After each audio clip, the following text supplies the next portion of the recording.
भाई हम आपसे भूत की बात जानना चाह रहे हैं क्योंकि हमारे यहाँ होती रहती है ना, कभी एक्सपीरियंस हो आपका? यार भूत का नहीं हुआ, मैं वही बता रहा था इससे भी पहले आपको कि इंसान ज्यादा खतरनाक होते हैं तो भूत तो इतना इंसान नहीं है। का हुआ है डरा देने वाला? मेरा ना ट्रैवल में लकीली मेरे साथ हमेशा काफी होलसम चीजें होती हैं, कभी कुछ ज्यादा नेगेटिव हुआ नहीं है, हुआ भी हो छोटी मोटी चीजें हुई होंगी, ज्यादा कुछ नहीं हुआ। बट एक चीज हुई थी, एक बारी मैं नया नया ट्रैवल करना शुरू किया था 100 डेज पे, और भाई तब पैसे नहीं होते थे बिल्कुल भी, मतलब पैसे नहीं है भाई। मैं 100 दिन घूमा इंडिया 1,21,000 या 1,27,000 रुपए में 100 दिन 1,27,000 रुपए में।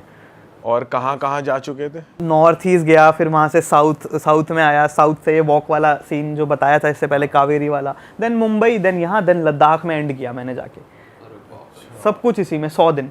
तो खैर पॉइंट था कि हाँ, तो मैं ना, पैसे नहीं होते भाई, कम पैसे तो आपको सबसे सस्ता एकोमोडेशन देखना है। मैं टेंट वेंट में रहने में कंफर्टेबल नहीं हूँ, मेरे को रूम ही चाहिए भाई। तो मैं अब एक जगह है जोरहाट असम में, तो वहाँ पे एक माजुली करके एक आइलैंड है, largest river island of the world, शायद इंडिया का तो है ही। तो ब्रह्मपुत्र नदी बहुत विशाल है, मतलब ओशन लगेगी भाई आपको, आप नदी के बीच में अगर आप शिप से जा रहे हो, आपको दूसरा एंड तो दिखेगा ही नहीं। अच्छा, इतनी वाइड नदी के ओशन लगता है, ठीक है। तो वहाँ पे पास में जोरहाट जगह है, रात वहीं बितानी थी, अगले दिन माजुली जाना था।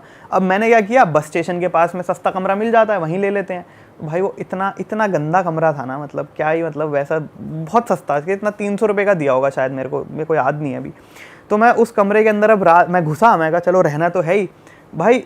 उड़ने वाले कॉकरोच थे वहाँ उस कमरे में, उड़ रहा है। मैं कहा अबे भाई यहाँ कैसे सोएंगे? भाई वो बड़े घिनौने होते हैं भाई उड़ने वाले। मैंने कहा भाई यहाँ कैसे, पहले लगा कॉकरोच है, मैंने कहा चल रह लेंगे, वो उड़ भी रहा है ठीक है। तो यहाँ अब ये जगह बहुत शेडी सी थी, बहुत शेडी, ठीक है। और रात में लाइट चली गई, गर्मी में बुरा हाल, एसी तो भूल जाओ, पंखा जो चल रहा था वो भी रुक गया। मैं जाग रहा हूँ ऐसे ऐसे करके। अब वहाँ इमरजेंसी लाइट होगी उनके पास, जो भी है। तो मैं लेटा हूँ अपने कमरे में, और मेरे को मेरे कमरे के बाहर ना भाई 2 शैडोज इधर जाती हुई दिख रही हैं। रात का बज रहा होगा, 2 बज रहा होगा। एक शैडो यहाँ जा रही है, एक शैडो यहाँ जा रही है, अपनी लोकल लैंग्वेज में कुछ खुसफुसा रहे हैं। और मेरे को लग रहा है भाई डर। मैं कहा यार ये जगह बड़ी शेडी है, और ये मेरे कमरे के बाहर क्यों घूम रहे हैं बार बार, मेरी सेटिंग लगा रहे हैं कुछ। हाँ मतलब आप समझो, आपके गेट के, और गेट भी पतले ही होते हैं वहाँ, तो वो गेट के बाहर घूम रहा है। इतनी बड़ी शैडो बन रही है यहाँ पे, क्योंकि उसने इमरजेंसी लाइट ऑन की होगी, छोटू सी होती है वो, शैडो ज़्यादा कास्ट करती है। तो अंदर शैडो बन रही है, और मैं सोच रहा हूँ भाई क्या हो रहा है, ये क्या हो रहा है। ये डर लगा उस दिन मेरे को पहली बार ट्रैवल में कि भाई कुछ तो गलत सीन हो सकता है यहाँ पे। फिर मैंने एक कड़ा पहनता हूँ, तो मैंने एक कड़ा निकाला, हाथ में पकड़ा, मैं कहा कड़ा पे देखूंगा, जो भी होगा कड़ा हाथ में रखते हैं। फिर कड़े को ऐसे करके बस मैं मतलब आधा घंटा के करीब तो डर लगता रहा। उसके बाद फिर आंख लग गई, कुछ हुआ नहीं। पर वो बहुत शेडी एक्सपीरियंस था। अगर आप उस जगह को देख लोगे, दीवारें बिल्कुल काली पड़ी हैं, वैसा सीन है, तो डर लगेगा भाई, पार्ट हो जाएगी आज। हाँ कुछ तो हो जाएगा। मेरे को लग रहा था किडनी विडनी ना निकालने भाई। वहां तक चला गया दिमाग भाई, वहीं जाता है दिमाग, तो सीधा एक्सट्रीम पे जाता है। किडनी, हाँ पैसा तो पर्स में है नहीं, कितना ले लेंगे। वो तो थोड़ा बहुत पेटीएम चलता है। भाई नॉर्थ ईस्ट का कैसा रहा आप? भाई बेहद खूबसूरत। मेरे को नहीं पता आप लोगों की क्या इमेज है नागालैंड के बारे में। मेरी कुछ इमेज थी नागालैंड के बारे में। मैं गया भाई, आपकी क्या इमेज थी जाने से पहले? मेरे को लगा कुछ भी नहीं होगा वहाँ पे, लाइक वेरी रिमोट होगा, और लोग पता नहीं कैसे होंगे, क्योंकि नहीं पता, अपने लिमिटेड नॉलेज है। मैं चले गया नागालैंड 100 डेज में, और मैं बोल रहा हूँ मैं लाइफ में पहली बार बैकपैकिंग अकेले कर रहा हूँ। अब सोचो अकेले पहली बार निकला हूँ मैं लंबे टाइम के लिए, और नागालैंड जा रहा हूँ मैं, ठीक है। मैं नागालैंड पहुँचता हूँ भाई, नागालैंड में मेरा सबसे प्यारा एनकाउंटर, सबसे प्यारा एक्सपीरियंस। बहुत बढ़िया लोग हैं, बहुत ज़्यादा। और अभी आप हिमाचल हिंदी बोलते हैं वो लोग सब? इंग्लिश बोलते हैं। अच्छा, इंग्लिश मतलब हर कोई नहीं बोल पाता है, कुछ लोग हिंदी समझते हैं। हिंदी समझता हुआ मोस्टली हर कोई है। बोलने में थोड़ा थोड़ा बोल लेते हैं, टूटी फूटी हिंदी, बट इंग्लिश कुछ लोग बोल लेते हैं। जो यंग जनरेशन है वो इंग्लिश बोलती है नागालैंड की। तो भाई वहाँ इतनी खूबसूरत जगह है ना वो, भाई मैं आपको इसके बाद आपको एक वीडियो दिखाऊंगा वहाँ का। इतनी खूबसूरत जगह, और मैं गया मानसून में रिकमेंडेड नहीं है वहाँ जाना, क्योंकि रोड टूट जाए भाई। रोड तो है ही नहीं भाई, गड्ढे हैं खाली।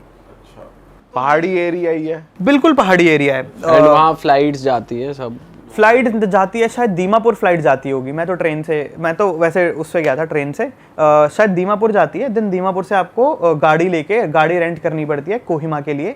कोहिमा इज़ द कैपिटल वहाँ का। तो क्या सीन था, मतलब बेहद खूबसूरत, बंदे इतने ज़्यादा अच्छे, आपको उतने काइंड हार्टेड लोग शायद ही और कहीं मिले। Scary at the same time. Scary क्यों कह रहा हूँ? क्योंकि मैं एक बार ना एक गांव में चले गया, ऐसे गांव गांव जाता हूँ मैं, तो एक ये विलेज था, लोंगवा विलेज नाम है इसका, ये पड़ता है म्यांमार इंडिया बॉर्डर पे। और यहाँ का इंटरेस्टिंग विलेज क्यों है, क्योंकि जो इसका बॉर्डर है वो गांव के बीच से पास होता है।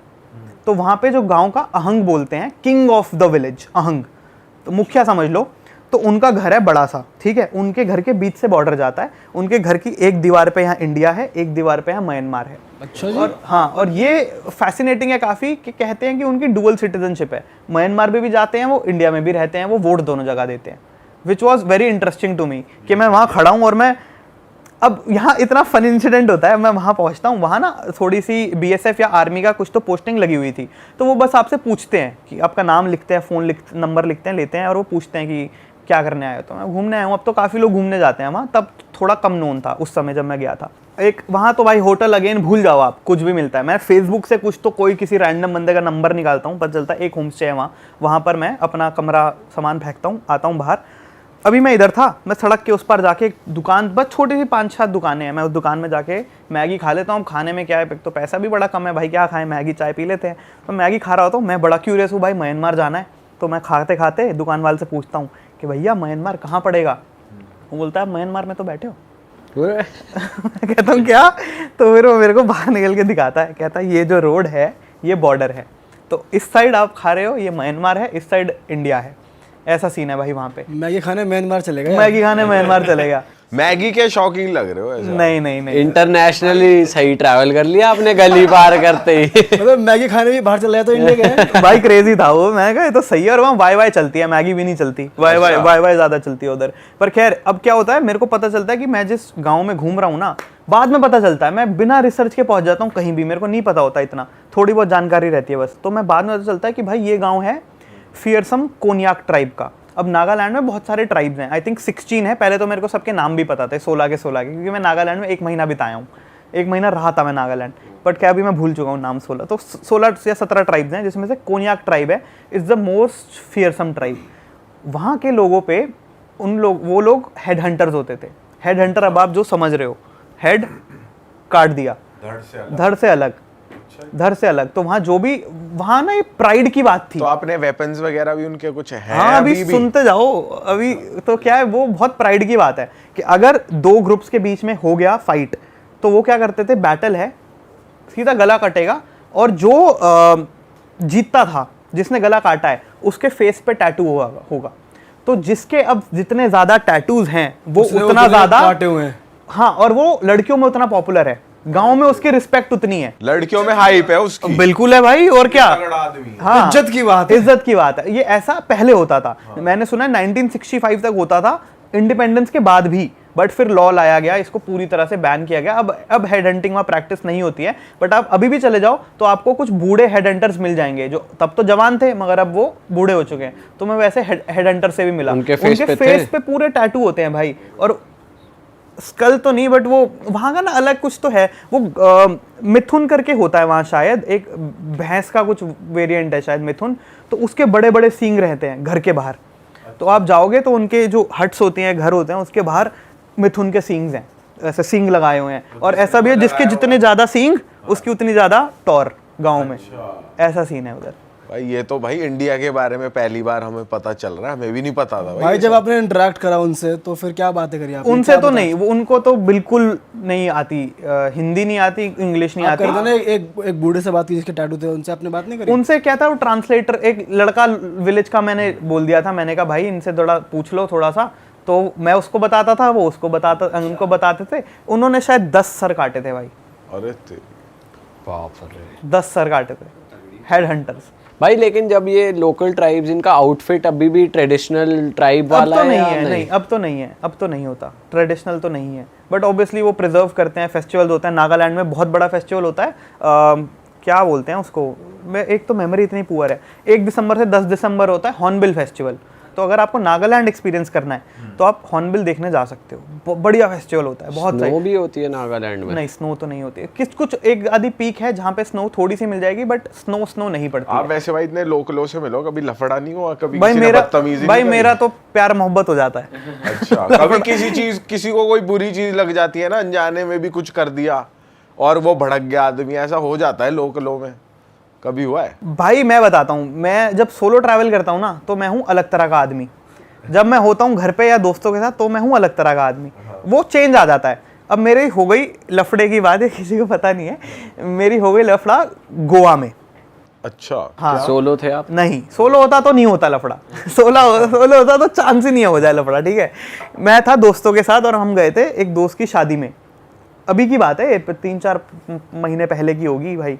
तो हम दोस्त की शादी थी हमारी कर्नाटका में कहीं शादी थी, तो हमने सोचा रोड ट्रिप कर लेते हैं, मज़ा आएगा। तो दोस्तों के साथ पहले यहाँ से मुंबई गोवा ऐसे करके। तो गोवा में क्या हुआ भाई, मैं ना गाड़ी चला रहा था, मैं, मेरे को ड्राइविंग बहुत पसंद है, मेरा सपना यही है दिल्ली से लंदन रोड ट्रिप करने का, तो नेक्स्ट ईयर करूँगा। खैर, तो मेरे को गाड़ी चलाना बहुत पसंद है। अब मैं गाड़ी को साइड में पार्किंग में लगा के बैठा था, मतलब रोड साइड पे जो पार्किंग ऐसे बने होते हैं वहाँ लगाता था। दोस्त उतर के सामने कुछ दुकान या मॉल था, वहाँ गए हुए थे कुछ तो करने, ठीक है। मैं गाड़ी में था, एक और मेरा दोस्त गाड़ी में था, और एक लड़की हमारी दोस्त, हम 3 लोग गाड़ी में थे, एक लड़की 2 लड़के, हम बैठे हुए थे। और मॉल जो था वो थोड़ा आगे था, तो मैंने गाड़ी पहले लगा दी। फिर हम आधा घंटा वेट कर रहे हैं, फिर मैंने सोचा यार चल मॉल के पास गाड़ी ले लेता हूँ, सही रहेगा। अब मैं गाड़ी बैक करता हूँ खाली, ठीक है। अब मैंने गाड़ी बैक की, हुआ होगा कि वहाँ से कोई गाड़ी निकली होगी, कुछ हुआ होगा, मेरे को नहीं पता क्या हुआ। मैंने गाड़ी बैक की, एकदम से गाड़ी रुकी, यहाँ से एक गाड़ी से बंदा निकल के आया, पता नहीं, और मैं ड्राइवर सीट पे हूँ तो यहाँ विंडो है, वो विंडो पे ठक ठक ठक मारा उसने। 3 बारी। ठीक, मेरे को समझ ही नहीं आया हुआ क्या, मेरे को लगा मैंने मार दिया क्या किसी को, ठोक दिया, पता ही नहीं भाई। और गाड़ी मतलब 5 की स्पीड भी नहीं है, मतलब आप बैक कर रहे हो, कितनी तेज बैक कर लोगे, बिल्कुल नहीं है। तो मैं बैक कर रहा हूँ गाड़ी ऐसे, और वो आके ठक ठक ठक मार रहा है।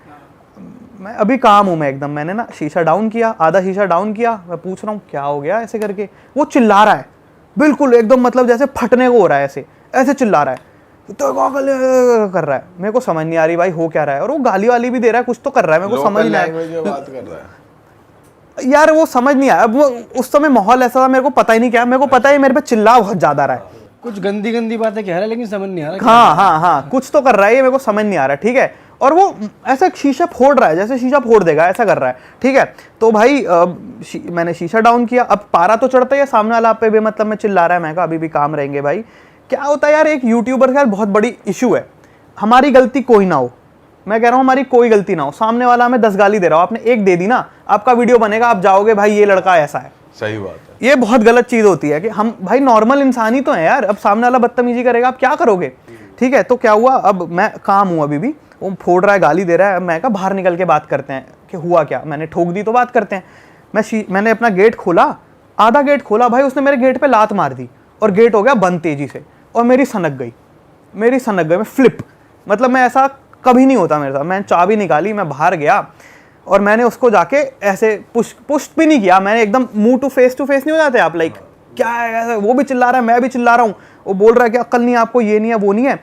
ऐसे करते करते भाई उसने मेरे को धक्का दे दिया, ऐसे दे धक्का, और मैं ऐसे बोनट पे गाड़ी के, अब मेरे को फ्लिप हो गया। मैंने एक बात बचपन में सीख ली थी, स्कूल में लड़ाइयाँ होती थी ना, एक बात मेरी क्लियर थी, अगर मैं लड़ाई में इन्वॉल्व हो गया तो मैं किसी का सर फोड़ के निकलूंगा, चाहे मेरे को कुछ भी हो जाए। ये सीख लिया स्कूल में? क्लियर है, मेरा ये बात क्लियर है अभी भी, मैं मजाक भी नहीं कर रहा, सोचा है आपने तो? नहीं मैं मजाक नहीं कर रहा, मैं पिट जाऊं एक को तो पेल के निकलूंगा। मैंने टाइकोंडो सीखा हुआ है, हाँ, तो टाइकोंडो करता था मैं पहले। तो भाई मेरे को क्या हुआ, उसने मेरे को धक्का दिया, एक बैक वाली लात होती है, मैं घुमा के मारी लात उसके मुंह पे, वो गया पीछे। उसके बाद मैं गया, उसकी गाड़ी का गेट खोला, उसकी चाबी निकाली अपनी जेब में, मैं कहा तू यहाँ से नहीं हिलेगा। उसके बाद पूरी भीड़ लग गई भाई वहाँ पे, लोकल लोग आ गए सपोर्ट में कि आप दिल्ली वाले वैसे ही बदनाम है कि दिल्ली वाले आके यहाँ तमाशा करते हैं, आप वो कर रहे हो, आपको ये कर देंगे वो कर देंगे। मेरा दोस्त था गाड़ी में, वो भी आ गया साथ में, और हम 2 लड़के उसको मार रहे हैं, मतलब उसने दिया घूसा, मैंने दी लात, और उसको होश आ गया उसको कि हो क्या रहा है वहाँ पे। हाँ, उसने, मेरे दोस्त ने मारा उसके घूसा, मैंने मार दी भाई घुमा के लात, नॉर्मल लात भी नहीं, घुमा के लात तो उसके मुंह पे। तो क्रेजी हो गया एकदम, बहुत भीड़ लग गई वहाँ पे कि तुमको मारेंगे, ऐसे हमें धमका रहे हैं कि अभी हम 50 लोग बुला के तुम सबको यहाँ मारेंगे, ये करेंगे वो करेंगे। मैंने उसकी चाबी निकाल के जेब में डाल ली, मैंने कहा इसकी चाबी तो मैं दूंगा नहीं क्योंकि गलती इसकी है। हमने कर दिया वहाँ पुलिस को फ़ोन उसी समय, मैंने कहा पुलिस आएगी, पुलिस सॉल्व कराएगी, और जो होगा तभी हम देखेंगे। तो भाई अब इतने में हमारे बाकी दोस्त भी आ गए, तो हम 3 लड़के थे, वहाँ होंगे भाई 12, 15, 20 लोग होंगे जो सब हम पे चढ़ने को रेडी हैं। बट उस समय समझदारी ये रही, हमने तुरंत पुलिस को फ़ोन कर दिया, हमने कहा चाबी नहीं दूंगा जब तक पुलिस नहीं आएगी, और तुम सब यहाँ खड़े रहो, जो होगा पुलिस करेगी, क्योंकि मेरे को पता है मैं गलत ही नहीं किया, और पहले हाथ उसने उठाया ना, ही पुश्ड मी, तो फिर मारा भाई। फिर पुलिस ने शॉर्ट करा दिया। पुलिस नहीं आई, उसको पता था उसकी गलती है, वो टैक्सी वाला था। अब उसके पीछे पैसेंजर बैठे थे 2, ठीक है, तो पैसेंजर भी बोल रहे हैं कि भैया गलती तो आपकी है, मारा तो आपने पहले है। अब क्या होता है ना, जब सर गर्म होता है कुछ समझ नहीं आता। फिर जब वो काम हुआ तब रियलाइज हुआ गलती तो मेरी ही थी। उसको रियलाइज हो गया कि भाई अगर चल मैं बैक करते हुए मेरे से गलती हुई भी होगी, पहली बात उसकी गाड़ी टच नहीं हुई, कुछ है वो मेरे पे हाथ नहीं उठा सकता ना भाई, सीधी बात है, वो पुश तो कर ही नहीं सकता। तो ये सीन था। मैंने कहा तेरी चाबी नहीं दूंगा, पुलिस आएगी तभी दूंगा। कह रहा चाबी कैसे निकाल ली तूने, तेरे को राइट नहीं है। मैं कहा तेरे को भी राइट नहीं है मारने का भाई। तो ऐसे चाबी नहीं दी मैंने उसकी। फिर भाई वो जाते हुए मेरे को सॉरी बोल के गया। मैंने कहा सॉरी बोल, चाबी दूंगा। और मैं कहा इसकी वीडियो बना, मतलब वीडियो रिकॉर्ड की हमने, क्योंकि भाई प्रूफ होना चाहिए। तो मैं कहा भाई वीडियो बनेगी तेरी, सॉरी बोल दे तो चाबी दे दूंगा। तो उसने सॉरी बोला, उसने बोला मेरी गलती थी, चाबी दी, वो चले गया और हम निकल गए। पुलिस आई नहीं। अरे बाप रे भाई, चाय पी लो आप चाय पी लो, थोड़ी गर्मा गर्मी हो गई ज्यादा। शांत हो खून गर्म हो गया हमारा। शांत हो जाओ भाई, शांत हो जाओ, कोई नहीं होता है यार। अब वहाँ भी एक लड़के ने वीडियो बना ली, बोला भैया मैं आपका सब्सक्राइबर हूँ। अब मैंने कहा यार ये तो गलत हो गया। भाई आप वीडियो बनाते ना इस चीज की, आप डालते अपने चैनल पे? यार मैं वैसा बंदा ही नहीं हूँ, मैं बोल रहा हूँ। मतलब आप मेरा कंटेंट ज्यादा देखोगे, मैं बहुत प्यार से रहने मौज वाला। लेने आप बिलीव नहीं करते ये लफड़ा पे? नहीं बिल्कुल नहीं भाई, बिल्कुल भी नहीं, किसी तरह का लफड़ा नहीं। बट मैंने बोला, मैंने स्कूल में जो बात सीख ली थी कि अगर पंगा हो गया तो मैं तो मारूंगा।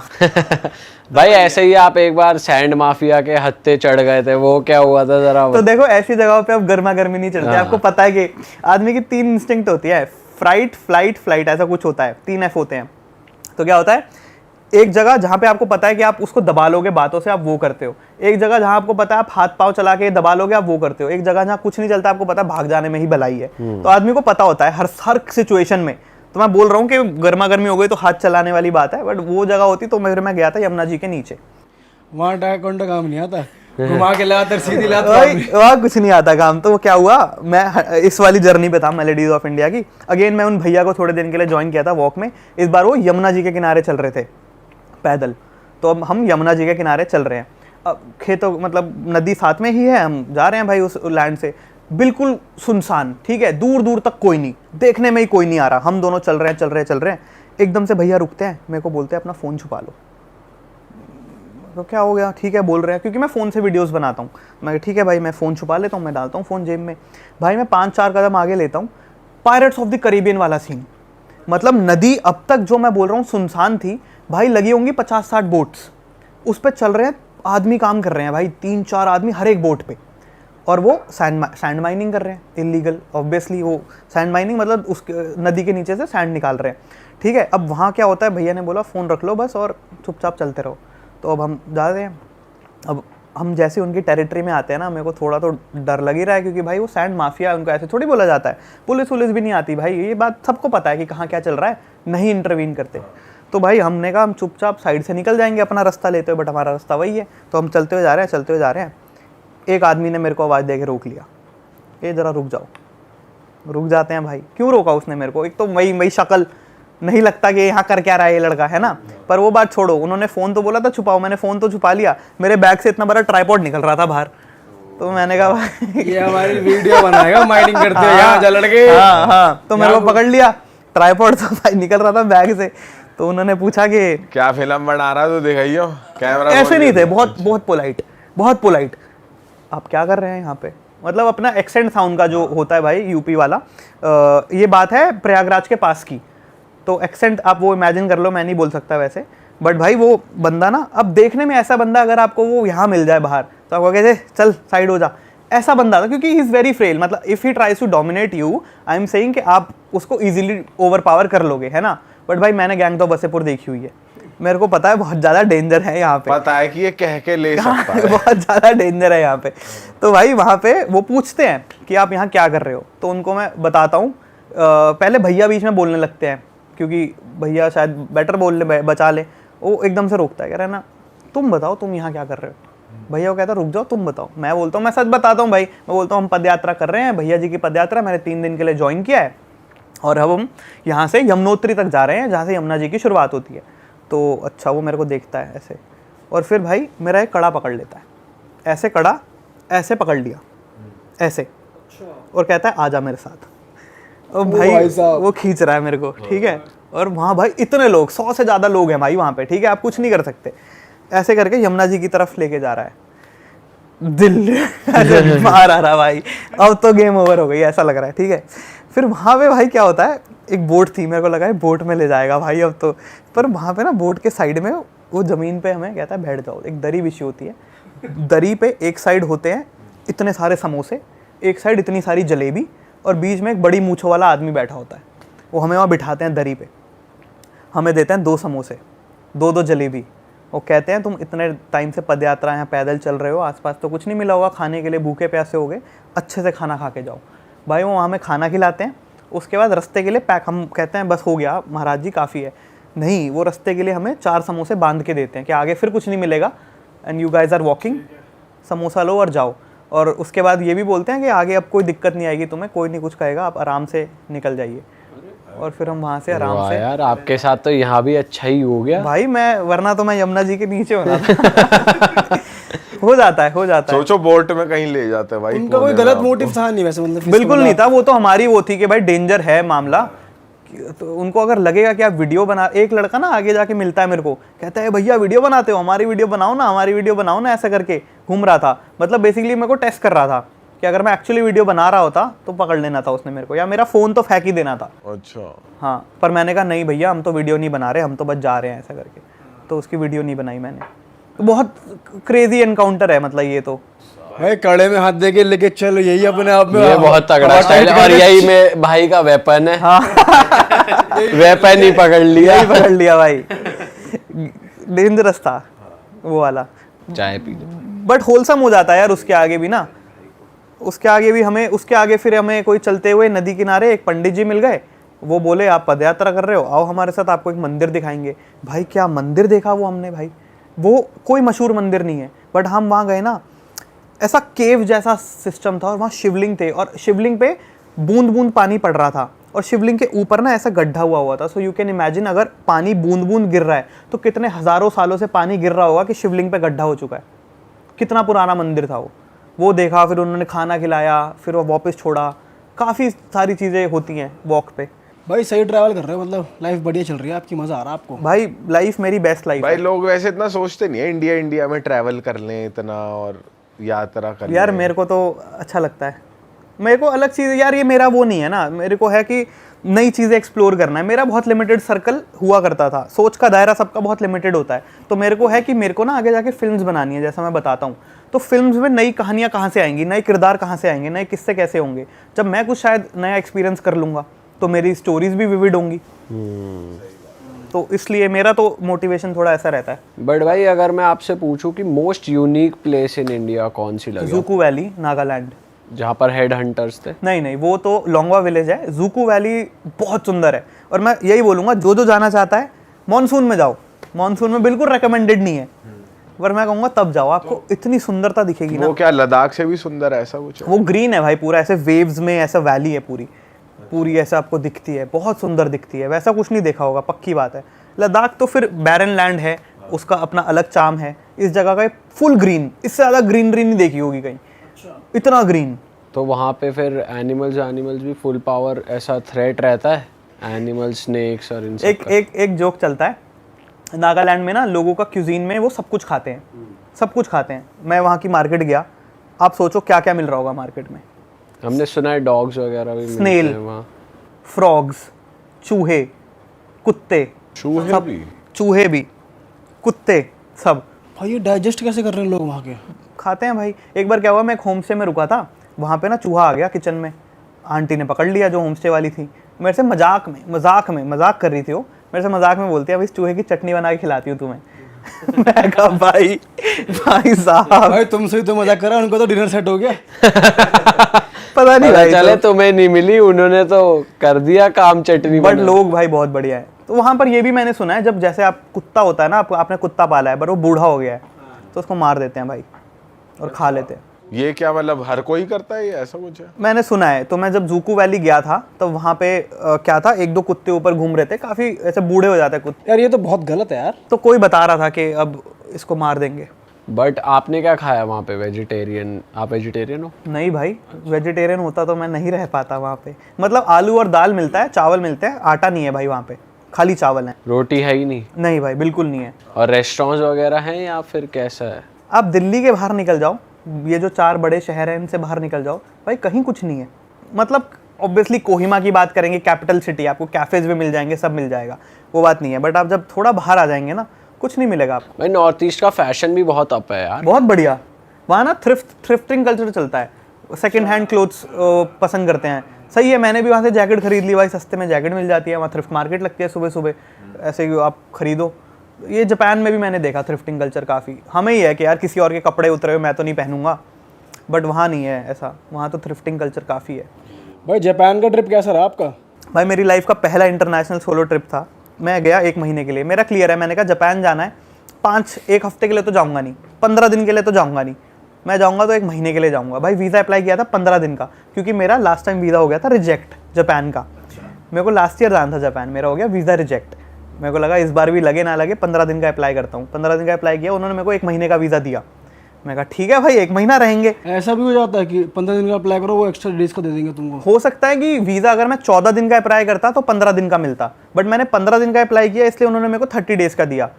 ऐसा मेरा स्पेकुलेशन है, बट मेरे को पता नहीं भाई कि एग्जैक्टली क्या होता है, क्योंकि मेरा होता ही है। हम भी जब यूरोप गए थे तो 3 महीने का हमें भी मिल तो गया मेरा तो फर्स्ट था भाई, फर्स्ट इंटरनेशनल था, तो मैं लास्ट में फंस गया भाई वहाँ पे, बहुत बुरा फंस गया भाई। मतलब जापान में, तो जापान में ना एक आइलैंड चेन है जिसको इजू आइलैंड बोला जाता है। बहुत सुंदर आइलैंड है उसमें, ठीक है। टोक्यो से मेन 340 या 350 किलोमीटर दूर है समुद्र में, बहुत छोटा आइलैंड है। और वो आइलैंड पे इतनी, आप फोटो यहाँ पर आप देखना, मैं दिखाऊंगा फोटो, यहाँ लगा भी देना, डबल वॉल्केनो है उस आइलैंड पे, ठीक है। और वो देखने में क्या सुंदर लगता है वो आइलैंड, मेरे को था बहुत सुंदर है, यहाँ जाएंगे। अब वहाँ जाने के लिए आपको 2 फेरी बदल के जाना पड़ता है, that is the only option. Tokyo से लगते हैं कुछ 14 या 16 घंटे टोक्यो से। तो टोक्यो से आप पहले फेरी लेते हैं, ओवरनाइट जर्नी, रात में फेरी में बैठेंगे, सुबह उतरेंगे, देन वहाँ से एक नई फेरी लेंगे, वो 4 घंटे लेके आपको उस आइलैंड पहुँचाएगी। मैं उस आइलैंड पे पहुँच गया, उस आइलैंड को बहुत बेहतरीन सुंदर देखा, मज़ा आ गया। मैंने कहा चलो नेक्स्ट डे फेरी लेंगे, वापस जाएंगे घर, क्योंकि मेरा वीज़ा ख़त्म हो रहा था 23 तारीख को, ठीक है। और मैं उस समय 2 दिन बचे होंगे वीज़ा ख़त्म होने में, 2 या 3 दिन, बस 2 दिन बचे थे। मैं कहा 23 को वीज़ा ख़त्म है, आज 21 तारीख है, कल लेंगे, वो चले जाएंगे भाई। सुबह हुई, मैंने आंटी को बोला जो वहाँ पे थी कि मैं जा रहा हूँ, मैं चेकआउट कर रहा हूँ, आप पैसे बता दो। उन्होंने कहा कहाँ जा रहे हो? मैं कहा वापस जा रहा हूँ। कह रही वापस कैसे जाओगे? मैं कहा फेरी से। फेरी तो आज चल नहीं रही। मैंने कहा वहाँ लिखा है वेबसाइट पे फेरी चलेगी, और मेरे को लग रहा है जापान है भाई, पक्के होंगे अपने वर्ड्स के ना, बट अब वेदर ऐसी है तो क्या करें। तो उन्होंने बोला नहीं, आज तो वेदर ख़राब हो गई है, फेरी कैंसिल हो चुकी है, फेरी तो चलेगी नहीं। फिर हम गूगल ट्रांसलेट पे बात कर रहे थे और कैसे बात करेंगे, तो वो मेरे को बोलती हैं कि तुम्हें इस आइलैंड के बारे में पता नहीं, ये आइलैंड ऐसी बीवी है तुम्हारी जो एक बार आओगे तो तुम्हें छोड़ के जाने नहीं देगी। और मेरे को डर लगना शुरू, मैं कहा मैं क्या करूं भाई। फिर मैं एक्सपायर हो रहा है 2 दिन में भाई, 2 दिन में। और मेरे को हो गया कि मेरा सपना है लंदन जाना, अगर मेरे पासपोर्ट पे कुछ भी इशू आ गया मैं तो फंस जाऊंगा बहुत बुरा। तो भाई मतलब फिर क्या हुआ, मैंने कहा आंटी ठीक है, मैं आंटी को छोड़ा, मैं बाहर गया, बाहर देखूं क्या है। भाई मेरे को हेलीकॉप्टर की आवाज़ आ रही थी पास से, मैं भागा आवाज़ को फॉलो करता हुआ जा रहा हूँ, बस कहाँ जाना है, भागा। मैं जैसे ही पहुँचा, हेलीकॉप्टर मेरे सामने उड़ गया, चले गया। भाई कोई ऑप्शन नहीं। अब मैं वहाँ खड़ा हूँ, वहाँ पर एक पुलिस वाला है, एक लोकल आदमी है। पुलिस वाला एक ही है शायद उस आइलैंड पे, 160 लोग रहते हैं भाई, बहुत रिमोट आइलैंड, तो पुलिस वाला एक ही है वहाँ शायद। तो मैं पुलिस वाले को बताता हूँ अपना सिनेरियो कि सर मेरा वीज़ा ख़त्म हो रहा है, एनी हाउ मेरे को जाना है, मेरे को हेलीकॉप्टर में करवा दो, कल करवा दो, कैसे भी करवा दो। वो हंस गया भाई मेरे मुँह पे, वो कहता है क्या प्रॉब्लम है, वीज़ा ख़त्म हो रहा है। मैं कहा भाई ये हंस क्यों रहा है, मजे ले ये हाँ उसको लग रहा है फन चल रहा है। मैंने कहा भाई ये फन नहीं है, करवाओ कुछ भाई। तो उसने ना फिर हेलीकॉप्टर कंपनी का नंबर वहाँ होता है अवेलेबल, रिसेप्शन से लिया, आपको बुक करना होता है फ़ोन पे। अब मेरे पास ना जापानीज़ नंबर, ना मेरे को जापानीज़ आती है, तो उसने कॉल करके मेरे पता करा दिया। उसने बोला मैं शाम के 4 बजे, वैसे तो बुक चल रहा है सब कुछ, अगले 5 दिन तक हेलीकॉप्टर बुकड है, मैं फिर भी कॉल करके आपको शाम तक बता दूंगा, अगर कोई कैंसिल करेगा तो शायद आपको सीट मिल जाए। मैं कहा ठीक है, मैं शाम तक का वेट करता हूँ। भाई अब आइलैंड पे मेरे को रहना ही नहीं था उस दिन, मैं आइलैंड पे हूँ, अकेले फंसा हुआ हूँ, और शाम का इंतज़ार कर रहा हूँ। शाम हुई मगर पुलिस वाला आया नहीं, मेरे को लगा गेम ओवर हो गई मेरी भाई। फिर वहाँ पे एक लोकल आदमी था जिसको इंग्लिश आती थी। वहाँ उस वैसे टोक्यो में you will find plenty people speaking English. अब इतनी दूर गए हो तो वहाँ कौन इंग्लिश बोले, नहीं आती लोगों को इंग्लिश। तो एक आदमी को आती थी इंग्लिश, जिसको मैंने अपना दुखड़ा रोया कि भैया ये हो गया, मैं तो फंस गया हूँ बहुत बुरा। उसने कहा अपने इमिग्रेशन फ़ोन करो, अपनी एम्बेसी फ़ोन करो, करवाओ। मैंने कहा एम्बेसी में फ़ोन नहीं करना चाहता। दिक्कत हो जाएगी मेरे लिए, मेरे को नहीं करना है। तो मैंने कहा कल देखूंगा, अब होपफुली कल कुछ हो जाए। तो उसने बोला कि ऐसा करो, ऑफिस खुलता है हेलीकॉप्टर का सुबह 8 बजे, एक ही है वहाँ पे ना, एक छोटा सा जगह है, 8 बजे खुलेगा, आप आके सुबह लाइन में लगो, मेक श्योर के that you are first in the line, अगर किसी ने कैंसिल किया देन आपको ले जाएंगे। भाई मैं सुबह कितने बजे हेलीकॉप्टर पे चले गया? सुबह 4 बजे।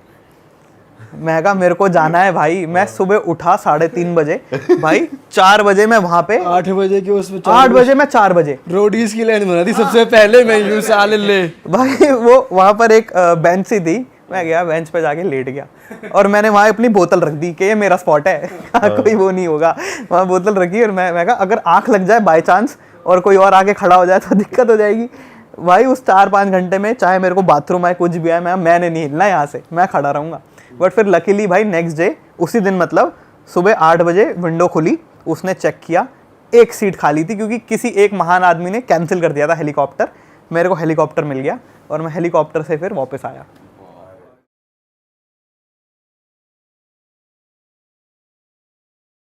भाई ये पुराना, एक बहुत पुराना केस है और मुझे पर्सनली पुराने केसेस बहुत पसंद आते हैं जो दादा नानी के टाइम पे होते हैं, क्योंकि इनके अंदर सस्पेंस बहुत होता है और ये रियलिस्टिक काफ़ी होते हैं। लेकिन ये केस जब मैंने सुना तो मैंने कोशिश करा कि यार इस पार्टिसिपेंट को जिसने रिकॉर्डिंग भेजी इसको मैं अपने पॉडकास्ट में बुलाऊं।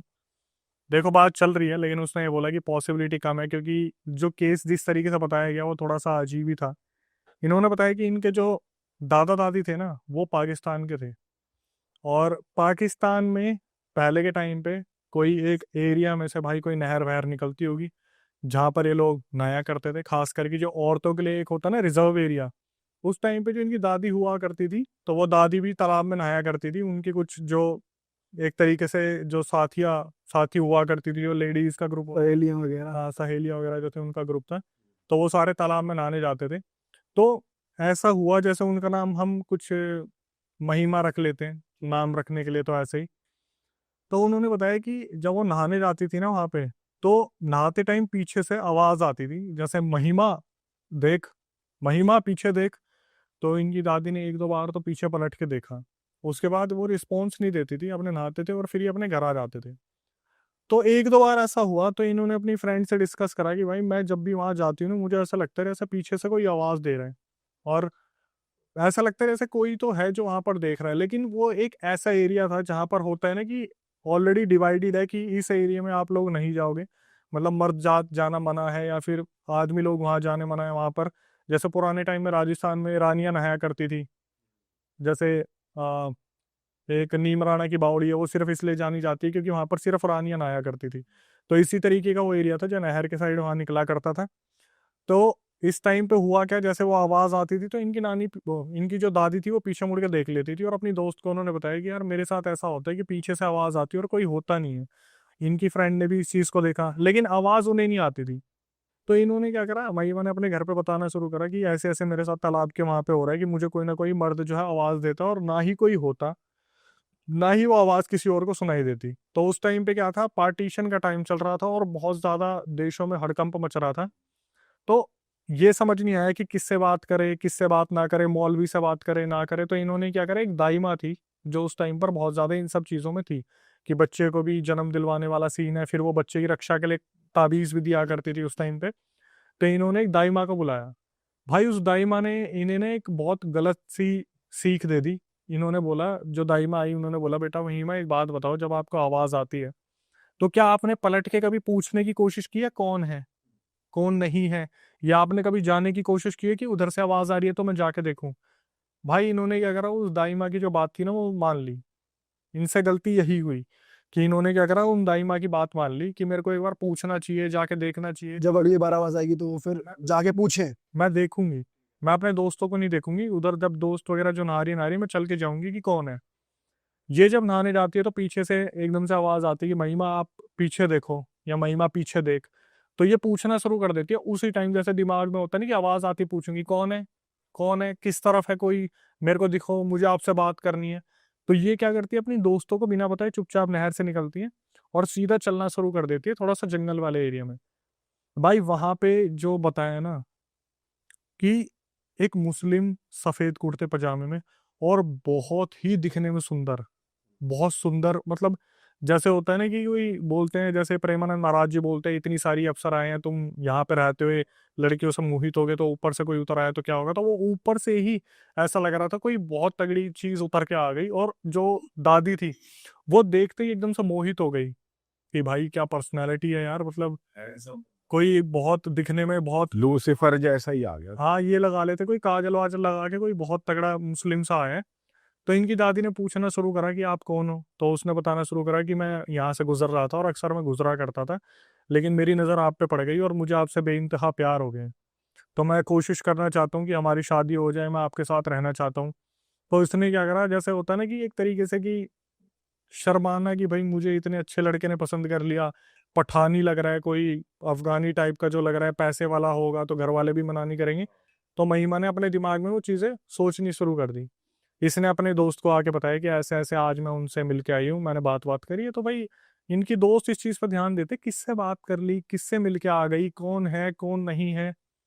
ये घर पे आ जाते हैं और घर घर पे आके महिमा उन दाई माँ को बताती कि ऐसे ऐसे जो है कोई एक इंसान आया था, बहुत सुंदर था, इतनी लंबी हाइट थी, बहुत नैन नक्श अच्छा था, ऐसा था वैसा था।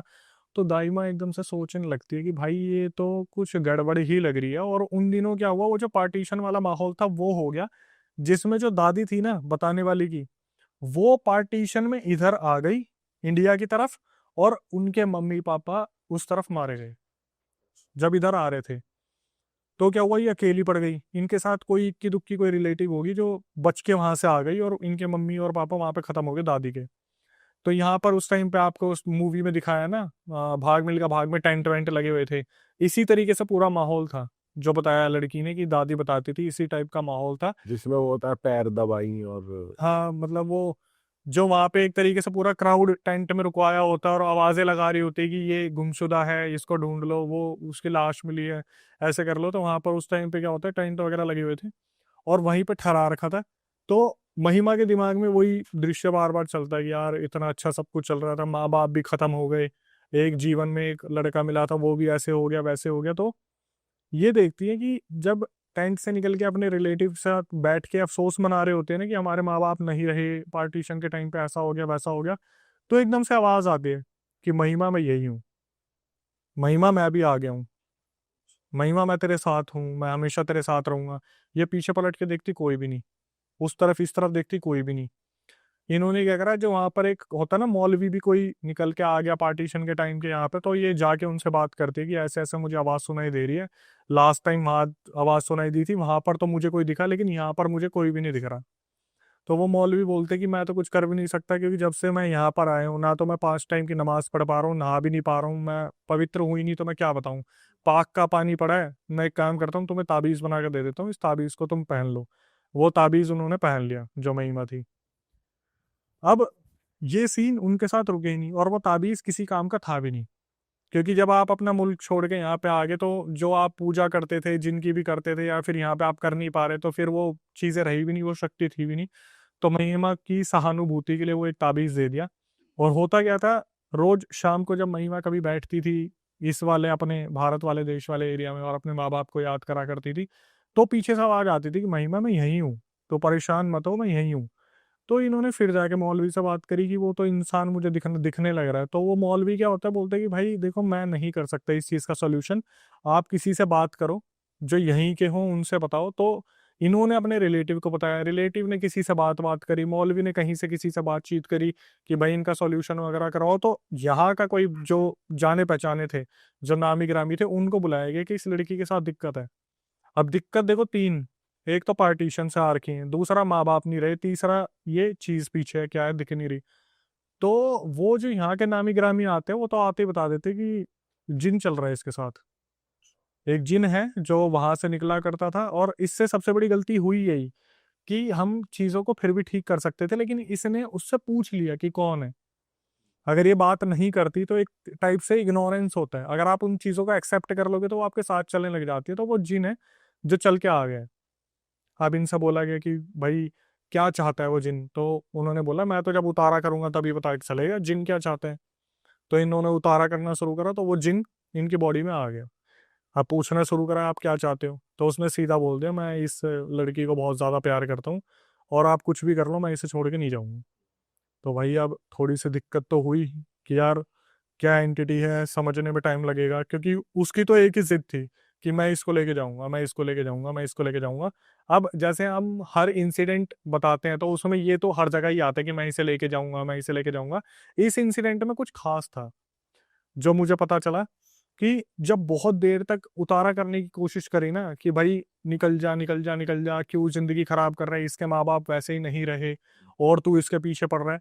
तो उस जिन ने अपनी तरफ से बहुत कोशिश की, लेकिन जो बाबा आ रखे थे वहां पे उन्होंने अपनी तरफ से इतनी इतनी ताकत लगा दी, उन्होंने उस जिन को कन्विंस कर लिया कि तू छोड़ के चला जाए इस शरीर को, तेरे को जाना ही पड़ेगा। तो आखिरी में उस जिन ने बोल दिया कि ठीक है, पर जाने से पहले मैं एक बार इससे बात करना चाहता हूँ। ठीक है, आपको पता है जिन कितनी एक एंटिटी ऐसी होती है जो अपनी उंगली के इशारों से गर्दन तोड़ सकती है अगर आपको पोजेस कर लिया तो। महिमा ऑलरेडी पोजेस थी, उसके अंदर वो कभी भी आता जाता था। तो अब जैसे होता है ना आज के टाइम पे इजी लैंग्वेज में बोलते हैं कि अगर कोई सामने से कुछ मांग रहा है और वो छोटी मोटी चीज़ है, जैसे पिछले इंसिडेंट में बताया लड्डू मांगे, उसने लड्डू फेंके तो एंटिटी चली गई। तो बाबा को लगा कि मैं महिमा की बात करवा देता हूँ, और महिमा की बात करवाने के बाद ये जिन बोलते हो रहा है मैं चला जाऊंगा, चला जाएगा। तो भाई उसे उठाया, रिलेटिव्स ने पानी वानी मारा, 15-20 मिनट में महिमा उठी। उठने के बाद महिमा बस ऐसे देख रही थी कि अब मेरे अलावा सब जिन को देख पा रहे हैं, और देखने में वो बहुत ज़्यादा अट्रैक्टिव था। तो उसने यही बोला कि ऐसे ऐसे मैं तो उस नहर के पास रहता था, खेती करता था, एक दिन नहर में बाढ़ आई और मुझे अपने साथ लेके चलेगी, तब से मैं उस नहर के आसपास ही घूमता था। मेरी नज़र आप पे पड़ी और मैं आपसे बहुत ज़्यादा प्यार करता हूँ, लेकिन बाबा ने मुझे बोल दिया, आज्ञा दे दी है जाने के लिए, तो अब मैं जा रहा हूँ।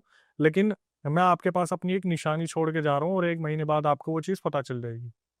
ये बोलने के बाद वो जिन वहां से गायब हो गया। और वो उन्होंने एक्सेप्ट कर ली निशानी की, हाँ तो मेरे पास रख दो, ऐसा कुछ? कुछ नहीं, दे चुका हूँ ऑलरेडी, निशानी दे चुका हूँ और तुम्हें 1 महीने बाद पता चल जाएगी।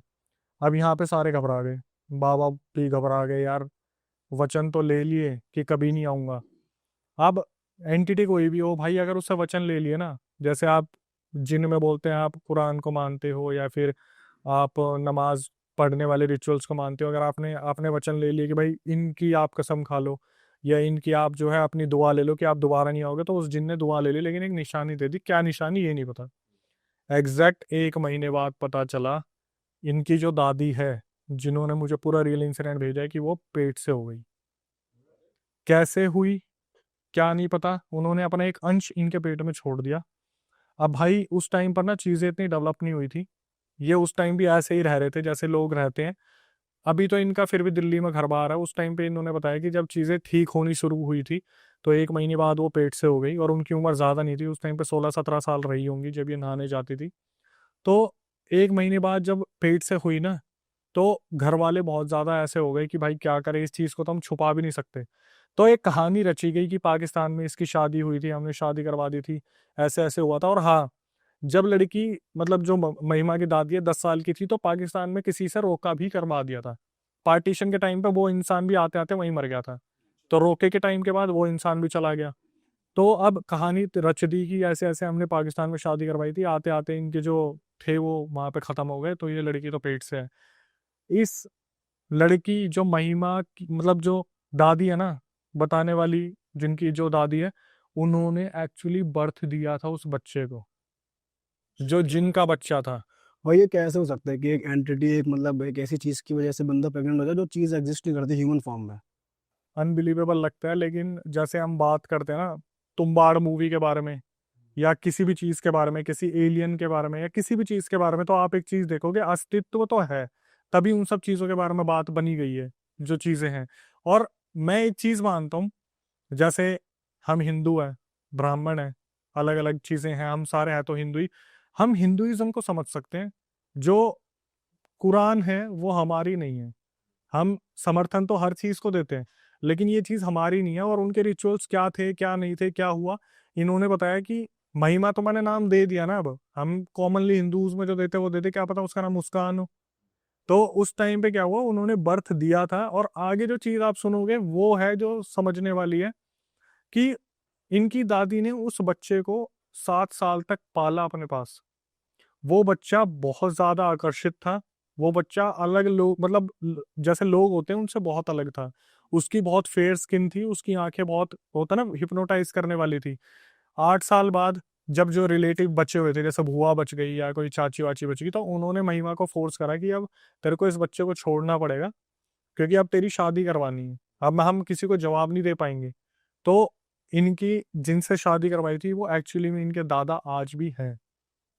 हाँ, आज भी और हैं। उन्हें पता है सारी बात? ये नहीं पता उन्हें, इसलिए वो पॉडकास्ट पे आने के लिए मना कर रही थी कि मेरे जो दूसरे दादा हुए, मतलब एक तरीके से पहले तो वो जो मर गए थे जिनसे रोका हुआ था, तो कहाँ उस बच्चे को छोड़ा गया, मुस्लिम फैमिली में पंजाब के अंदर किसी को वो बच्चा अडॉप्ट करवाया गया।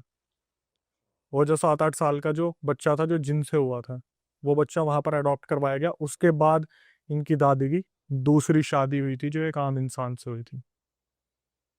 बच्चा एक दिन नॉर्मल था, ना उसके पास कोई दैवीय शक्ति थी, बट वो दिखने में बहुत ज़्यादा अलग था। उसका कद बहुत ज़्यादा था, आंखें बहुत आकर्षित करने वाली थी। लेकिन वो जो बच्चा था वो हुआ था जिस तरीके से इन्होंने क्लेम करा है कि चीज़ों को हिडन रखा गया, ऑब्वियसली क्योंकि घर परिवार की इज्जत बना के रखनी थी। उसके बाद फिर आगे जनरेशन चलती रही, उस बच्चे का कुछ पता नहीं है, लेकिन ये चीज़ 90s में ही हुई थी पूरी। भाई बताओ यार, ऐसा ही पॉसिबल है कि शैतान का ही बच्चा? भाई शैतान का बच्चा कितनी बार सुना है हमने, हर बार सुना है। कितनी बार ऐसा हुआ है कि चुड़ैल के बच्चे, डायन के बच्चे, ये दिव्य शक्तियों के साथ ही तो आते हैं। जैसे चुड़ैल तो फिर भी मरी है, डायन तो जिंदा है। और जब वो बलि लेती है, देती है, जब उसका खुद का बच्चा होता है, उन्हीं शक्तियों के साथ आता है जो काली क्रियाएं होती है, काली शक्तियां होती हैं। ये चीज़ तो कब से हमारे रिचुअल्स में भी चलती आई है। अब जैसे एग्जाम्पल के तौर पे जब हम बात करते हैं महाभारत के टाइम की, तो जो भीम की पत्नी थी, जो पहली पत्नी थी हडिम्बा, उनके जो बच्चे हुए थे खतोरकच, वो भी तो दिव्य शक्तियों के साथ पैदा हुए थे। राक्षसी तो थी जो माता हडिम्बा थी, वो तो कब से चलती आ रही है। बिल्कुल भाई, बिल्कुल लिखा हुआ है। ऑल राइट अक्षय भाई, बहुत मज़ा आ गया यार आपके साथ। जब भी बैठते हैं आप एकदम फ्रेश और हटके कंटेंट लेकर आते हो, इसीलिए शायद आप ऑडियंस के फेवरेट हो। और जनता से यही कहेंगे दोस्तों, अगर आपको मज़ा आया तो हमारे भाई के चैनल को आप फॉलो कर ही रहे होगे, नहीं कर रहे तो अभी जाके सब्सक्राइब कर लो। यहाँ स्क्रीन पे गोल बटन आ रहा होगा, डिस्क्रिप्शन में भी लिंक है। भाई को इंस्टाग्राम पे भी फॉलो कर लो। और अभी बहुत बढ़िया भाई के चैनल पे कंटेंट आने वाला है कुछ, वो हम चाहेंगे वो खुद ही अनाउंस करेंगे बहुत ही जल्दी, लेकिन आप उनके चैनल को सब्सक्राइब कर लो। और बस यार, हम मिलेंगे आपसे नए पॉडकास्ट में। भाई आप जाते जाते कुछ कहना चाहते हो? बस मैं यही कहना चाहूँगा भाई कि हम मिलेंगे दोबारा रियल हिट पे, नए कंटेंट के साथ, फ्रेश कंटेंट के साथ। इसी तरीके से प्यार बनाए रखिए और जितना ज़्यादा हो सके रियल केसेस भेजते रहिए, या आप ही के केसेस है जो हम रियल हिट पे बताते हैं, तो आपको भी अच्छा लगता होगा कि आपके केसेस बताए जा रहे हैं। बाकी रियल हिट का पूरा सपोर्ट है भाई अपने। अरे फुल सपोर्ट है भाई को। चलो जी, हम पॉडकास्ट को खत्म करते हैं। अपना ख्याल रखो, एंजॉय करो, मौज काटो। सी यू, टाटा।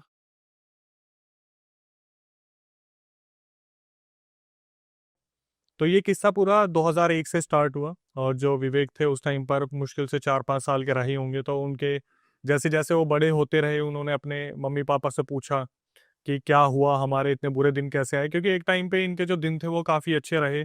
इनके जो पापा थे तो वो मछलियों का बिजनेस किया करते थे, और जो अदर जैसे मम्मी और बहन जो थी, घर में 5 लोग थे मेनली, और नाना नानी थे। 5 जो लोग थे, 3-4 तो भाई बहन थे, मम्मी पापा थे। तो पापा मछलियों का बिजनेस करते थे, मम्मी और बहन मिलके जो खेती बाड़ी होती है वो सारा संभालते थे सीजन वाइज। तो विवेक इस टाइम पे क्या थे, सही चल रहा था घर परिवार में सब कुछ, और जिस तरीके से एक छोटा बच्चा खेलता है, खेलते रहते थे। तो क्या हुआ, इनने 2001 में 20,000 रुपये अच्छे खासे जोड़ लिए थे। और वो क्योंकि लड़के 3 थे, लड़की 1 थी, शादियों के लिए पैसा जोड़ा हुआ था। लेकिन जैसे होता है कि घर की जो भाग दौड़ होती है, और नानी के हाथ में थी उस टाइम पे, तो पैसे सारे उनके पास पकड़ा दिए, चाबी भी उन्हीं के पास थी। तो घर में जैसे आसपास के मेहमान आते रहते हैं, तो उनकी नज़र पड़ गई थी उस पैसे पे। जब वो घर वाले आए, तो एक टाइम पे ऐसा हुआ कि कहीं फंक्शन अटेंड करने जाना था। फंक्शन अटेंड करके घर पे आते हैं तो देखते हैं कि घर का जो दरवाज़ा है वो खुला हुआ है, और लगभग जितने भी पैसे हैं वो सारे चोरी हो चुके हैं। 20,000 रकम 2001 में बहुत ज़्यादा हुआ करती थी। आज के टाइम पे तो लोग ऐसे ही खर्च कर देते हैं। तो ये चीज़ नानी की एकदम से नज़र पड़ती है कि एक 500 का नोट पड़ा हुआ उस टाइम पे। तो जब वो घर के अंदर जाती है, देखती है, तो भाई सारे पैसे चोरी हो चुके थे, और घर में मातम का माहौल हो गया था, क्योंकि पैसे जोड़ने में बहुत वक्त लगता है। बिहार को छोड़ के पंजाब के एक टाउन में रह रहे थे, उसका नाम तो लेना ठीक नहीं रहेगा। तो इन्होंने क्या करा, पता लगाने की कोशिश की। तो उस टाइम पर जो हमारे पुलिस डिपार्टमेंट था इतना स्ट्रोंग नहीं था बातचीत करने में, निकालने में। 2001 की बात मैं कर रहा हूँ। तो इन्होंने कहीं अपनी एक गुरुमाँ थी, उनसे बात करी, जो इनसे घर के 50 किलोमीटर दूर रहती थी। तो उन गुरुमाँ ने बताया कि आपके पैसे कहीं बाहर वालों ने चोरी नहीं करे, आपके आसपास ही लोग रहते हैं, उन्होंने आपके पैसे चोरी करे हैं। तो इनके पापा कुछ टाइम पहले तक ड्रिंक करते थे, उन्होंने ड्रिंक क्विट की थी, लेकिन ये जो सदमा लगा इस चक्कर में उन्होंने फिर दोबारा ड्रिंक स्टार्ट करी।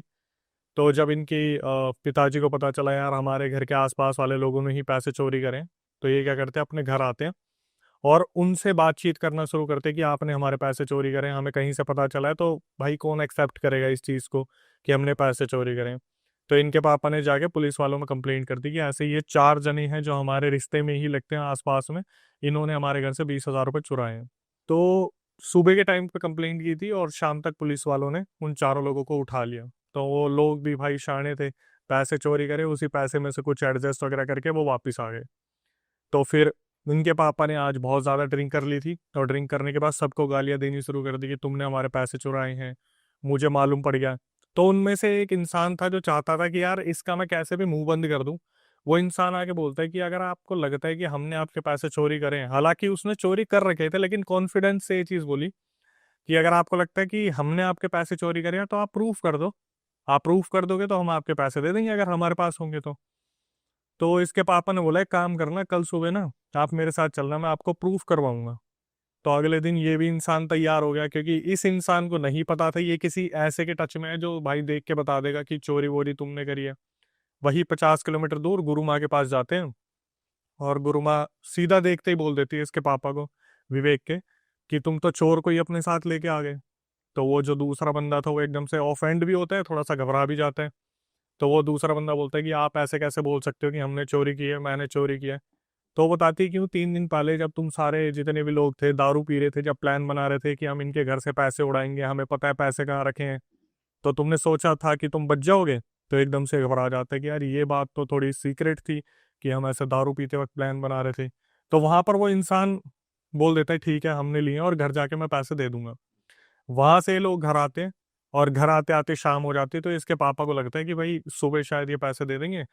सुबह वो जो इंसान था जो साथ में गया था वो क्या करता है, अपने सारा घर का सामान बिखेर के और पुलिस कंप्लेंट विवेक के पापा के ऊपर ही डाल देता है कि इन्होंने हमारे घर के पैसे चोरी करे हैं। अच्छा। उन्हीं पर इल्जाम डाल देते हैं।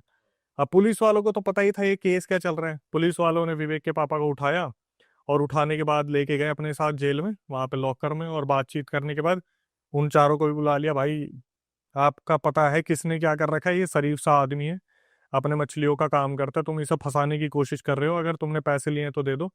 और जो दरोगा था उससे छोटे वाले कुछ बिके हुए थे, तो दरोगा को पता तो चल ही जाता है कि क्या चल रहा है। उसने साफ साफ बता दिया कि तुमने पहले भी अपने आप को छुड़वाने के लिए अंदर अंदर पैसे खिलाए थे और एक शरीफ से इंसान को तुम फंसाने की कोशिश कर रहे हो, तो कोशिश करो कि अपने निपटा लो और पैसे दे दो इनके। तो वहां पर से वो इंसान जो विवेक के पापा थे वो छूट जाते हैं।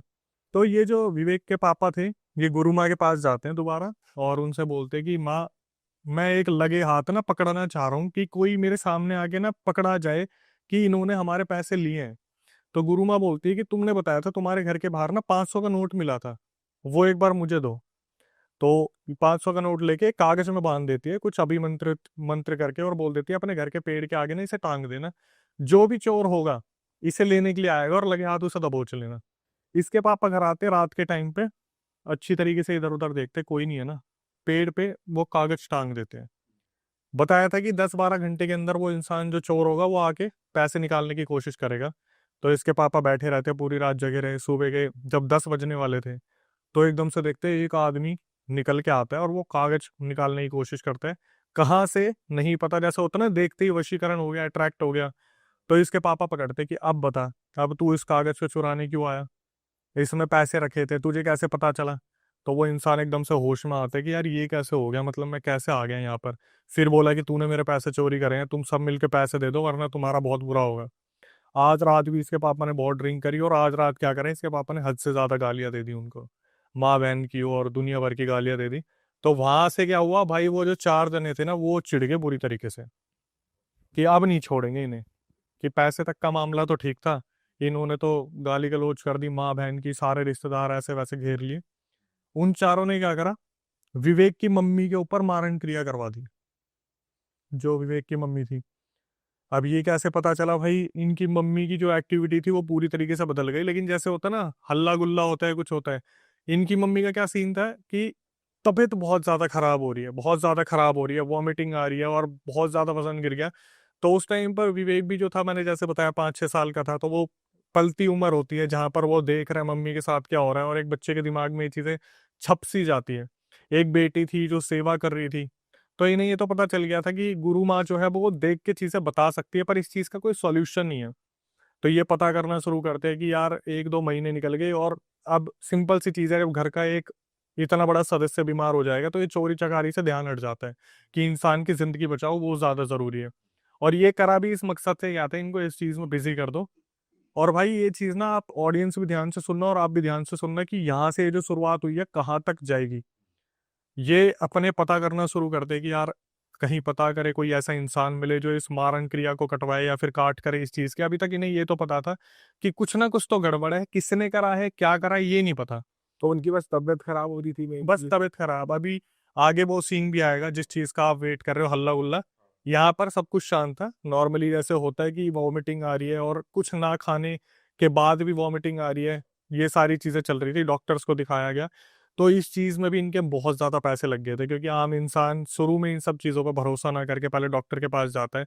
अब जब पता है कि आपको कोई एक ऐसा इंसान नहीं मिल रहा जो पहले ही बता दे कि आपके साथ कुछ गड़बड़ है, गुरु माँ शायद थी नहीं, उनके पास से गए नहीं, या डिस्प्यूट हो गया। क्योंकि एक चीज आपने सुनी होगी कि कोई भी इंसान ना नाम नहीं लेता कि उसने करा है। और इसको पता चल गया था विवेक के पापा को, तो विवेक के पापा उस इंसान को डायरेक्ट ले गए थे, तो वो डिस्प्यूट वाला सीन हो गया कि इस इंसान को तुम सामने लेके आ गए। धीरे धीरे ये सारी चीजें चल रही थी, तो इसके मम्मी को अलग अलग हॉस्पिटल में लेके गए, सबने हाथ खड़े कर दिए क्योंकि रिपोर्ट्स में कुछ आ नहीं रहा था। तो इन्होंने पता करना शुरू करा, तो घर से कुछ किलोमीटर दूरी पे एक इंसान बैठा हुआ था जो बताता था कि मैं सिद्धि पुरुष हूँ।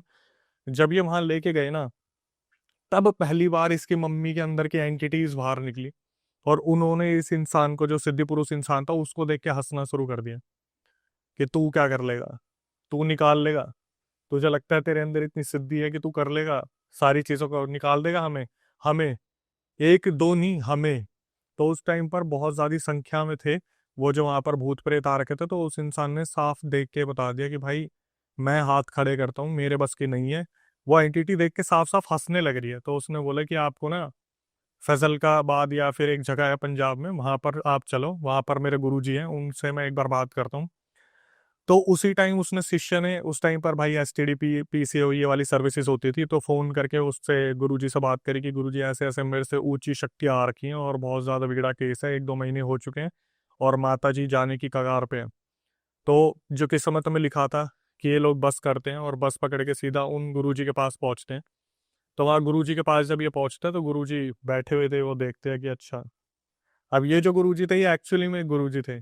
और जो सामने वाली एंटिटीज थी उनने पहले तो पहचाना नहीं कि एक सामने बैठा कौन है। तो जैसे मम्मी आई, इनके सामने भी हंसना शुरू कर दिया कि तू क्या करेगा, तू इसका गुरु है, तू निकाल देगा, तू हटा देगा, मैं तेरे को लगता है कि तू इस तरीके से हटा देगा।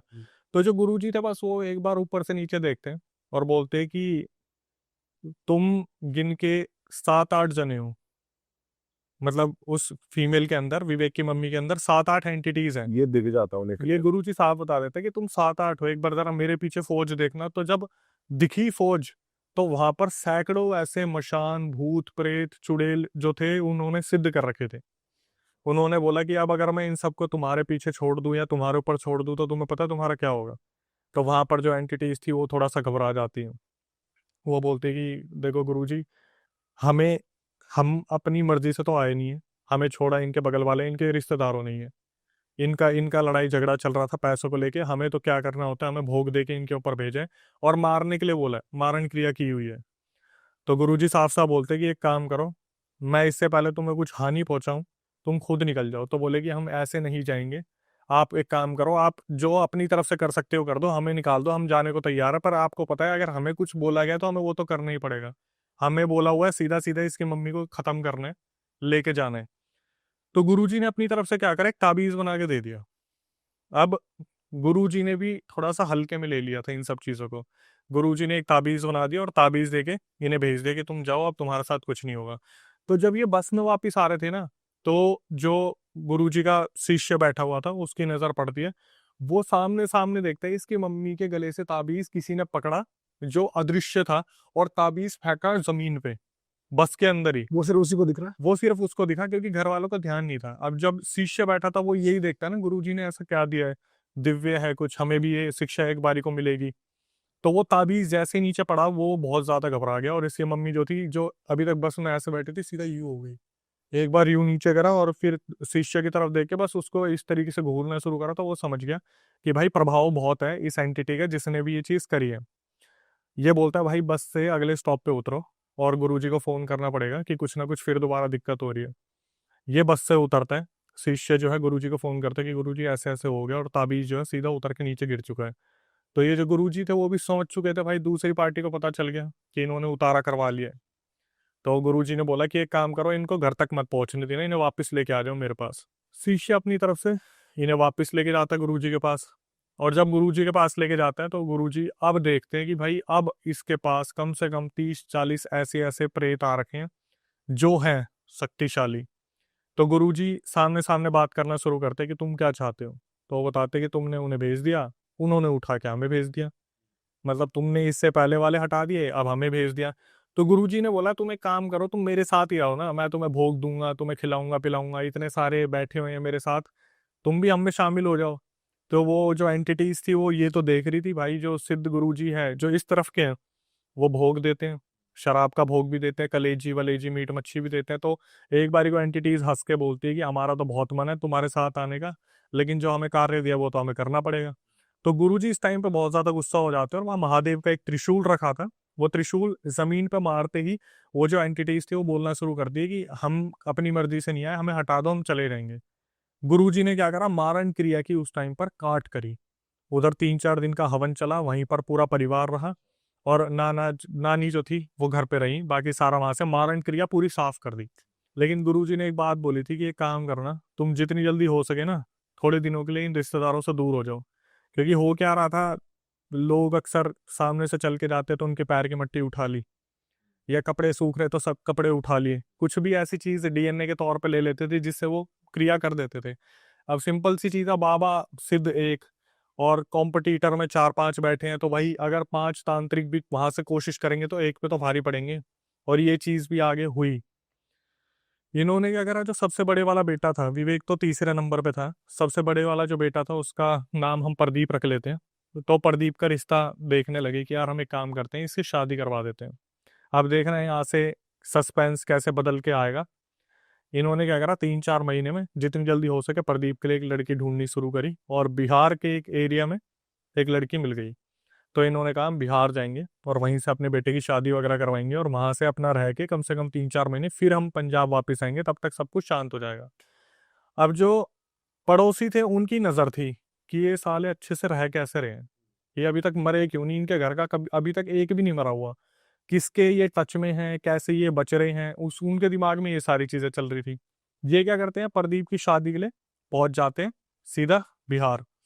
और जो सबसे मजे की चीज थी, जो पंजाब में जितने भी रिश्तेदार इनके रह रहे थे ना, उनकी भी बिहार में कहीं ना कहीं जान पहचान थी। तो इन्होंने क्या करा, फोन करके वहां बता दिया कि यहाँ से निकल गए, वहां आएंगे, तो अब ये तुम्हारे हाथ में है कि तुम इन्हें कैसे मारोगे। अब ये जो दुश्मनी है ये पंजाब से बिहार तक पहुंच गई। ये ट्रेन से बिहार उतरे हैं, और वहां पर एक रिश्तेदार पहले से ही मौके वारदात पर मौजूद था। वो आते ही सीधा प्रदीप जो सबसे बड़ा वाला लड़का है उसके कंधे में हाथ रखता है, और भाई इतने दिनों बाद आया, कैसा है, बढ़िया, ये हुआ। तो ये सारे सामान उतार रहे थे, इनका ध्यान गया नहीं। जब तक विवेक के पापा ने देखा तब तक तो उस बंदे ने इसके जो प्रदीप भाई है उसका पान खिला दिया। अच्छा। वो पान में भाई पता नहीं क्या था क्या नहीं था। तो इसके पापा ने जैसे ही देखा वो सामने वाला तो पान खिला रहा है, और वो उन्हीं का रिश्तेदार है। तो इसके पापा ने डांटा कि तुझे शर्म आनी चाहिए, इतनी मुश्किल से हमारे लाखों रुपए कट के लगे हैं तेरी मम्मी के इलाज में, और गुरुजी ने बोला था कि तेरे को ये सब कुछ नहीं करना, तू भाई यहाँ पे बैठ के पान खाने लग रहा है। तो ये बताता है पापा इतने दिनों बाद आया था, वो दोस्त एकदम से सामने आ गया, उसने पान दे दिया, मैं कैसे मना कर देता, ये वो करके इनका ठीक है। अपने बिहार वाले घर में आते हैं, भव्य स्वागत होता है क्योंकि पहले अच्छा कारोबार था, सब कुछ बढ़िया था, जो बाकी रिलेटिव्स थे उन्होंने स्वागत किया। रात की शादी होती है बिहार में, लड़की पसंद करी थी, लड़की आई और लड़की से शादी वादी की।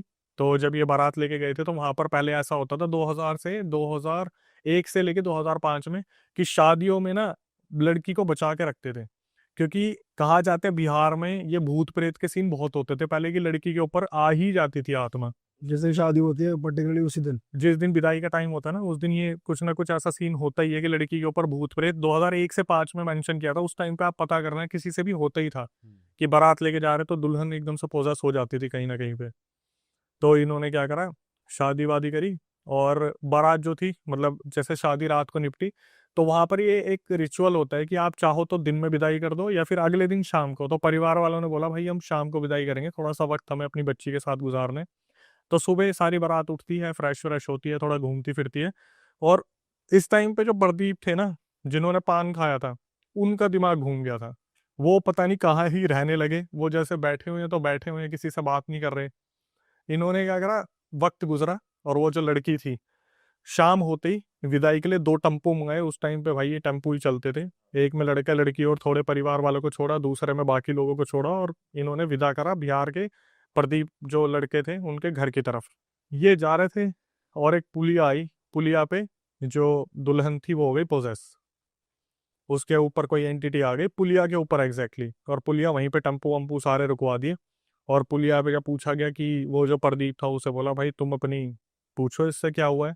तो वहां पर उसके ऊपर एंटिटी आ रखी थी लड़की के ऊपर, और लड़की बोलना शुरू करती है कि ऐसा है, मैं तो अपने लड्डू का भोजन लेने आई हूँ, मेरे लिए ये जितने भी लड्डू है ये तुम इसमें फेंक दो पुलिया में, और मैं चला जाऊंगा। तो इनका यही था यार, अगर किसी एंटिटी से भी नॉर्मली बात हो रही है, वो साला लड्डू मांग रहा, फेंक दो लड्डू, लड्डू और आ जाएंगे। उसने क्या करा, प्रदीप ने सारे लड्डू फेंके, वो एंटिटी वहां से निकल गई। हाँ। ये हो गए नॉर्मल।